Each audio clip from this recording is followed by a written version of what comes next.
Assalamu alaikum students, welcome to our channel Bio Unlocked to unlock the secrets of life. Today, this is our third lecture of chapter 3 The Cell. Previous lecture में हमने cell की discovery के बारे में जाना।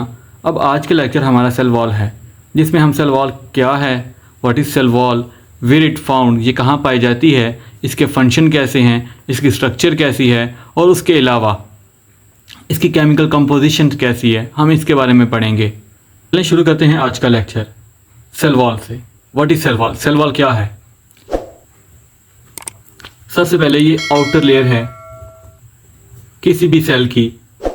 और अगर हम बात करते हैं कि किन सेल्स में पाई जाती है और किन में नहीं, तो ये प्लांट्स के अंदर पाई जाती है, फंजाई के अंदर भी प्रेजेंट होती है, बैक्टीरिया के अंदर भी प्रेजेंट है। और अगर हम बात करते हैं एनिमल्स की, तो एनिमल्स के अंदर सेल वॉल नहीं होती है। बात करते हैं अब इसके फंक्शंस की, तो सेल वॉल का फंक्शन क्या है? सबसे पहले ये क्या प्रोवाइड करती है? शेप प्रोवाइड करती है किसी भी सेल को। उसके अलावा ये स्ट्रेंथ भी देती है, कुव्वत भी देती है, एंड उसके अलावा ये प्रोटेक्शन प्रोवाइड करेगी, सेल की हिफाजत करती है। और सबसे अहम ये इनर लिविंग मैटर जो है, इनर लिविंग मैटर जिसे हम प्रोटोप्लाज्म के नाम से जानते हैं, प्रोटेक्शन करती है इनर लिविंग मैटर की। इनर लिविंग मैटर क्या चीज़ है? उसको क्या बोला जाता है? प्रोटोप्लाज्म। प्रोटोप्लाज्म क्या होता है? आपने साइटोप्लाज्म के बारे में जाना होगा। तो प्रोटोप्लाज्म स्टूडेंट्स कहते हैं cytoplasm plus nucleoplasm, cytoplasm plus nucleoplasm, इन दोनों के मिक्सचर को प्रोटोप्लाज्म बोला जाता है। अगर हम डायग्राम के जरिए समझें, तो अगर आपके पास ये एक सेल है, तो सेल के अंदर न्यूक्लियस मौजूद होता है, और न्यूक्लियस के अंदर भी एक फ्लूइड मटेरियल पाया जाता है जिसे न्यूक्लियोप्लाज्म कहते हैं। और उसके अलावा सेल के अंदर जो fluid material, jelly like fluid material पाया जाता है, उसे हम साइटोप्लाज्म कहते हैं। तो ओवरऑल दोनों मटेरियल्स को प्रोटोप्लाज्म बोला जाता है। स्टूडेंट्स, अब बात करते हैं हम इसकी स्ट्रक्चर की कि स्ट्रक्चर कैसी है। सबसे पहले हम प्लांट सेल वॉल की बात करते हैं। प्लांट सेल वॉल, तो इसकी 3 लेयर्स हैं, 3 लेयर्स, 3 लेयर्स मौजूद हैं। नंबर 1 पे मिडल लमेला, और दूसरे नंबर पे primary cell wall, and the third is secondary cell wall. ये 3 लेयर्स मौजूद होती हैं सेल वॉल की।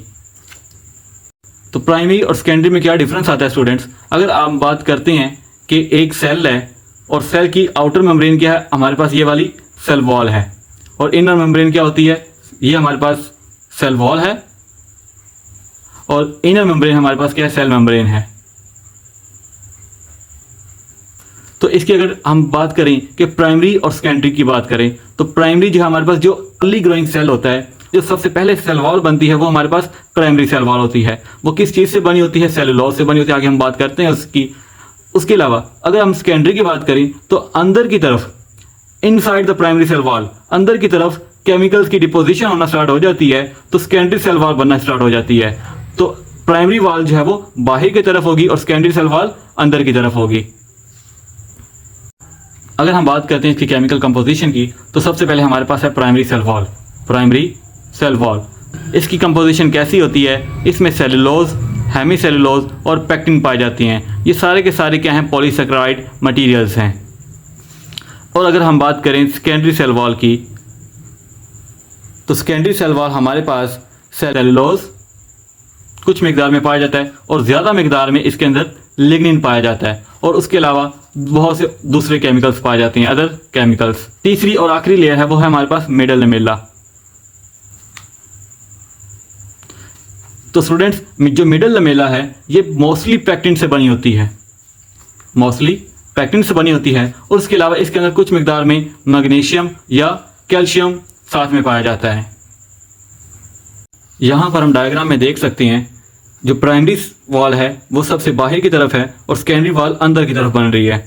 अगर हम बात करते हैं मिडल लमेला की, तो 2 सेल्स के दरमियान है, ये सीमेंट की तरह काम करती है, सेल्स को आपस में जोड़ के रखती है। मिडल लमेला ये सेल्स के दरमियान में पाई जा रही है मटेरियल। तो स्टूडेंट्स, अगर हम बात करें इसके फंक्शन में स्ट्रेंथ की, तो ये किस तरह से स्ट्रेंथ प्रोवाइड करती है? तो स्टूडेंट्स, हमने पढ़ा कि जो प्राइमरी सेल वॉल है या सेकेंडरी सेल वॉल है उसके अंदर सेलुलोज पाया जाता है। तो सेलुलोज की जो अरेंजमेंट है वो क्रिस क्रॉस मैनर के थ्रू है, इसकी वजह से ये स्ट्रेंथ प्रोवाइड करती है। तो स्टूडेंट्स ये तो था plant cell wall. Plant cell के अंदर सेल वॉल मौजूद होती है जिसकी 3 लेयर्स हैं। उसके अलावा सेल वॉल फंजाई के अंदर भी पाई जाती है और बैक्टीरिया के अंदर भी पाई जाती है, बट इनकी केमिकल कंपोजिशन डिफरेंट है। जैसे कि प्लांट की सेल वॉल ज़्यादातर सेलुलोज और लिग्निन से बनी हुई है, इस तरह फंजाई के जो सेल वॉल है, फंजाई की सेल वॉल काइटिन से बनी होती है। उसके अलावा जो बैक्टीरिया की सेल वॉल है वो पेप्टाइडोग्लाइकैन से बनी हुई है। पेप्टाइडोग्लाइकैन क्या है? What is peptidoglycan? Peptidoglycan amino acids और शुगर्स का एक पॉलीमर है। तो एट द एंड हम बात करते हैं इसके आखिरी पॉइंट की, जो क्या है हमारे पास प्लाज्मोडिस्मेटा। प्लाज्मोडिस्मेटा क्या होता है? What is प्लाज्मोडिस्मेटा? तो स्टूडेंट्स, दरअसल जो दो के दरमियान एक चैनल मौजूद है, एक पाइपलाइन मौजूद है जिसके थ्रू वो अपना कंटेंट एक दूसरे की तरफ शेयर करते हैं।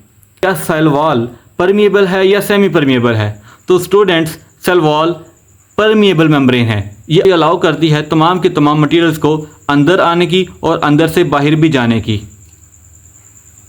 यहीं पर हमारा आज का लेक्चर ख़त्म होता है।